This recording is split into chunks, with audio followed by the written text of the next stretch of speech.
दोस्तों, तो आपका स्वागत है हमारे YouTube channel Ali education issue में। तो मैं आज अपने वादे के अनुसार आज भूगोल का लेक्चर 1 शुरू करने वाला हूं। और मैं यहाँ पर भूगोल का जो टॉपिक है यहाँ पर मैंने लिख दिया हुआ है। और हम लोग जो है यहाँ इसको 8 टॉपिक जो दिया है इसको कवर करेंगे, ठीक है। तो ये जो है हम भूगोल जहाँ से शुरू होता है वहां से उसको शुरू करेंगे, ठीक है। तो यहाँ हम लोग शुरू करेंगे हमारे सौर मंडल में पृथ्वी से हम लोग भूगोल शुरू करेंगे।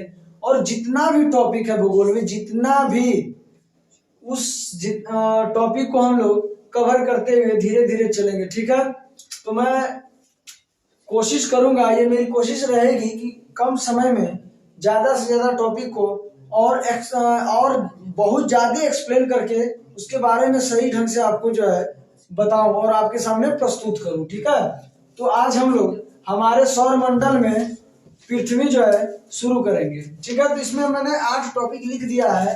पूर्णिमा और अमावस्या, खगोलीय पिंड, तीसरा तारा, नक्षत्र मंडल, अर्सा मेजर या बिग बियर, सप्तऋषि, ध्रुव तारा और ग्रह, और भी बहुत सारे टॉपिक हैं। तो जैसे जैसे टॉपिक जो है लिखे हुए हैं उसको वैसे वैसे उस लेक्चर में जो है 1 2 3 4 5 लेक्चर में हम लोग क्लियर करते हुए जाएंगे, ठीक है। तो अभी हम लोग शुरू करेंगे पूर्णिमा और अमावस्या, ठीक है। पहला टॉपिक जो हमारा रहेगा पूर्णिमा और अमावस्या। आप लोग ध्यान से सुनेंगे। हमारे सौर मंडल में पृथ्वी, हमारे सौर मंडल में पृथ्वी, आप लोग सूर्यास्त के समय आप लोग देखे होंगे कि आसमान में बहुत सारे परिवर्तन होते हैं, ठीक है। सूर्यास्त के पहले मतलब जब सूर्य अभी रहता है तो उस समय भी हमें बहुत ही मतलब कि परिवर्तन उसमें देखने को मिलता है। और जैसे जैसे सूर्यास्त का समय आता है उस समय हमारा आसमान जो है रंग बिरंगी वस्तुओं से भर जाता है। तो देखिए, जब सुबह होता है, जब रात से सुबह होता है तो हम लोग आसमान की तरफ देखते हैं तो एक भी जो है बिंदु वहां पर हमको दिखाई नहीं देता है। यहाँ बिंदु का मतलब ये हम बता रहे हैं कि बिंदु हम तारा, ग्रह, इस सब को जो है हम बता रहे हैं, ठीक है ना। तो जहां जहां बिंदु आएगा, वस्तु आएगा, तो आप लोग समझिएगा कि हम चंद्रमा, सूर्य और ऐसे बहुत सारे तारों के बारे में हम जो है बात कर रहे हैं। तो जैसे जैसे दिन होते जाता है तो आपको जो है एक भी आसमान में कुछ दिखाई नहीं देता है, मात्र सूर्य के अलावा, ठीक है। तो जैसे जैसे शाम होते जाता है, सूर्यास्त का समय आता है, तो आप लोग आसमान की तरफ देखेंगे तो वहां पर छोटे छोटे बिंदु हमको नजर आएंगे, ठीक है। वो बिंदु जो है हमको, कुछ बिंदुएं ऐसी होती हैं जो टिमटिमाती हुई नजर आती हैं और कुछ बिंदुएं जो होती हैं टिमटिमाती हुई नजर नहीं आती हैं। समझ गए यहाँ तक? अच्छा, ये बिंदुएं जो है क्यों टिमटिमाती हैं और कौन सी बिंदुएं टिमटिमाती नहीं है, और ऐसी बहुत सारी बिंदुएं हैं। और पहली बात तो जैसे जैसे सूर्यास्त होता है वैसे वैसे हमारा आसमान जो है रंग बिरंगी वस्तुओं से जो है एकदम जगमगा जाता है, मानो जैसे कि हीरा का वहां पर पुंज लगा हुआ है। पूरा ग्रुप जो है तारों का, ग्रहों का पूरा वहां पर जो है ग्रुप हो जाता है, ठीक है। तो असंख्य जो है बिंदु आसमान में हमको दिखाई देने लगते हैं रात के समय, ठीक है ना। तो ये टिमटिमाते हुए जो आपको नजर आते हैं, कुछ टिमटिमाते हुए नजर आते हैं आपको आसमान में बिंदु, और कुछ टिमटिमाते हुए नजर नहीं आते हैं। तो जो टिमटिमाते हुए नजर आते हैं वो क्या है, जो टिमटिमाते हुए नजर नहीं आते हैं वो क्या है। जो टिमटिमाते हुए आपको नजर आते होंगे वो तारे हैं। क्या है? तारे हैं। और जो टिमटिमाते हुए नहीं नजर आते हैं वो चंद्रमा है। और आपका जो चंद्रमा मतलब क्या, चंद्रमा आपका जो है टिमटिमाता नहीं है। आपका जो है शुक्र हो गया, बृहस्पति हो गया, जो भी मतलब नंगी आंखों से हम देख सकते हैं, ग्रह हो गए, उपग्रह हो गए, आपको वो टिमटिमाते हुए नजर नहीं आएंगे, ठीक है। तो तारे जो है बहुत दूरी पर होते हैं तो वो रिफ्लेक्ट होते हैं जो है हमारी आंखों से, तो वो टिमटिमाते हुए नजर आते हैं। इसमें सूर्य भी है। सूर्य हमारी पृथ्वी से बहुत ही नजदीक होने के कारण ये टिमटिमाता हुआ नजर नहीं आता है, ठीक है। और अब ये सूर्य का बात है, तो सूर्य भी एक प्रकार का क्या है, तारा है। सूर्य भी क्या है, तारा है। तो ऐसी असंख्य तारे जो है हमारी आकाश गंगा में, आसमान में हमको नजर आएंगे। ठीक है, बहुत दूर होने के कारण कुछ तारे नजर नहीं भी आते हैं, और बहुत सारे तारे जो नजदीक होने के कारण हमको नजर आते हैं। तो देखिए, पूर्णिमा और अमावस्या जो है, पूर्णिमा आपका महीने में लगभग एक बार होता है। पूर्णिमा जो है महीने में लगभग एक बार होता है। ठीक है, जिसे पूर्णिमा की रात्रि कहते हैं। अब ये पूर्णिमा होता क्यों है, ये पूर्णिमा होता क्यों है? देखिए, ये आपका सूर्य हो गया, ठीक है, ये सन हो गया आपका, यहाँ पर सूर्य लिख देते हैं, ये सूर्य हो गया, ठीक है ना। जब चंद्रमा पृथ्वी और सूर्य के बीच में आ जाता है, जब चंद्रमा पृथ्वी और सूर्य के बीच में आ जाता है, तो उसमें पूर्णिमा की रात्रि कहलाती है। तो सूर्य और ये आपका हो गया चंद्रमा, और ये आपका हो गई क्या, पृथ्वी, ठीक है ना। तो अब यहां से जो प्रकाश निकलेगा, यहां से जो प्रकाश निकलेगा, तो वो चंद्रमा पे पड़ता है। कहां पे पड़ता है, चंद्रमा पे पड़ता है। तो चंद्रमा पे पड़ने से यहां से रिफ्लेक्ट होता है प्रकाश, सूर्य का जो प्रकाश होता है रिफ्लेक्ट होता है, परावर्तन होता है, तो परावर्तित होकर के पृथ्वी पे पड़ता है। ठीक है, तो उस समय पूर्णिमा की रात्रि होती है।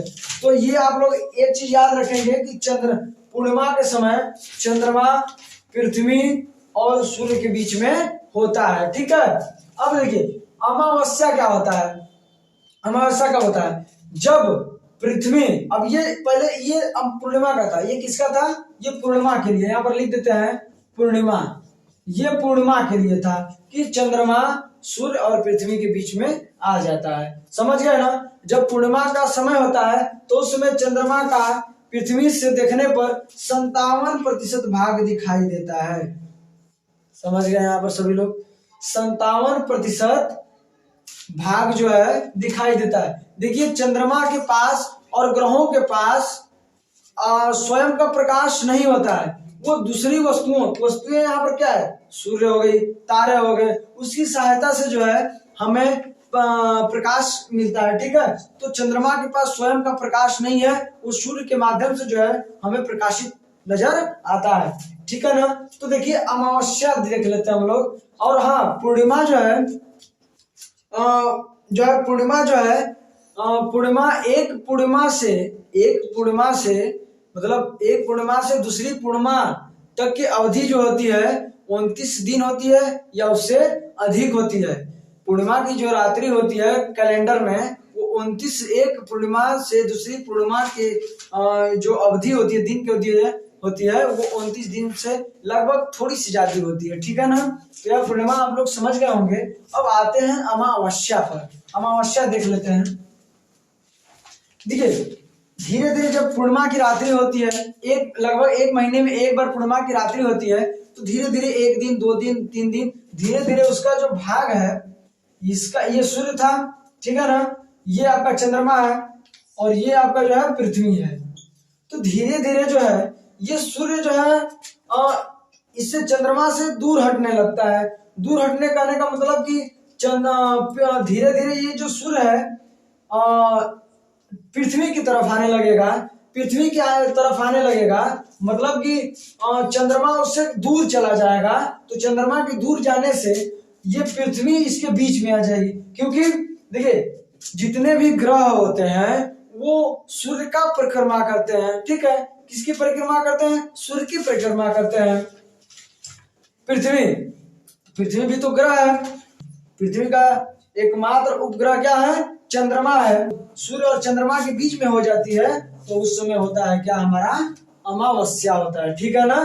तो यहाँ पर हम लोग क्या कर लेंगे, यहाँ पर हम लोग कर लेंगे पृथ्वी को, किसको कर लेंगे, पृथ्वी को, और यहाँ पर जो है चंद्रमा कर लेते हैं। समझ गए सभी लोग। तो देखिए जब सूर्य और चंद्रमा के बीच में पृथ्वी आ जाए तो उस समय अमावस्या की रात होती है। समझ गए सभी लोग। क्योंकि सूर्य का प्रकाश चंद्रमा पर नहीं पड़ता है, इसलिए हमें चंद्र नहीं दिखता है हमको, ठीक है ना। तो ये अमावस्या की रात उस समय कहते हैं उसको। ये 15 दिनों के बाद होता है। देखिए जब पूर्णिमा होता है तो धीरे धीरे धीरे धीरे 1 दिन 2 दिन के बाद जो है चंद्रमा हमारा जो है छिपने लगता है। छिपने कहने का मतलब कि सूर्य का प्रकाश उस पर नहीं पड़ता है, तो धीरे धीरे जो है पृथ्वी उसके बीच में आ जाती है, तो चंद्रमा पर प्रकाश नहीं पड़ता है। तो चंद्रमा पर जब प्रकाश नहीं पड़ता है तो पृथ्वी से दिखाई नहीं देता है चंद्रमा। तो उस समय जो होता है 15 दिनों के बाद अमावस्या होता है, फिर वही धीरे धीरे धीरे धीरे पूर्णिमा, फिर उसके बाद अमावस्या होता है।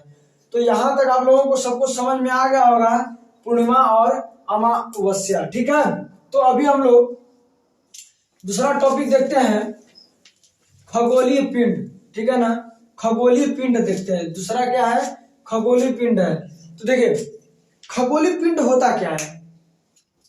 खगोलीय पिंड वे सभी वस्तुएं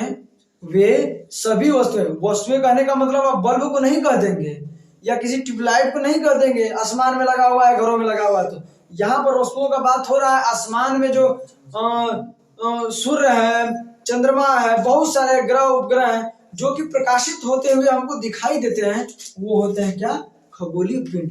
तो एक बार ध्यान से हम लोग सुनिए, खगोलीय पिंड क्या होता है। देखिए खगोलीय पिंड रात्रि के समय आसमान में दिखने वाले प्रदीप्त वस्तुएं, जिसे हम नंगी आंखों से चमकते हुए देखते हैं, ठीक है, वो होते हैं क्या, खगोलीय पिंड। जैसे सूर्य, चंद्रमा,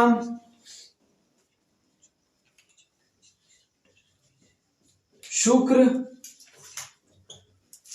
मतलब यहाँ पर जो है हमको नंगी आंखों से स्वयं से दिखाई दे। तारा भी, सूर्य भी तो एक तारा है, तो यहाँ तारा लिख देंगे तो तारा में सूर्य भी आ जाएगा। तो हमें जो नंगी आंखों से दिखाई दे, मतलब चमकते हुए दिखाई दे, प्रदीप्त वस्तुएं हो, वो कहलाते हैं क्या, खगोलीय पिंड। जय हिंद, जय भारत। मिलेंगे हम लोग अगली वीडियो में, ठीक है। आप लोग वीडियो को लाइक करें और सब्सक्राइब करें।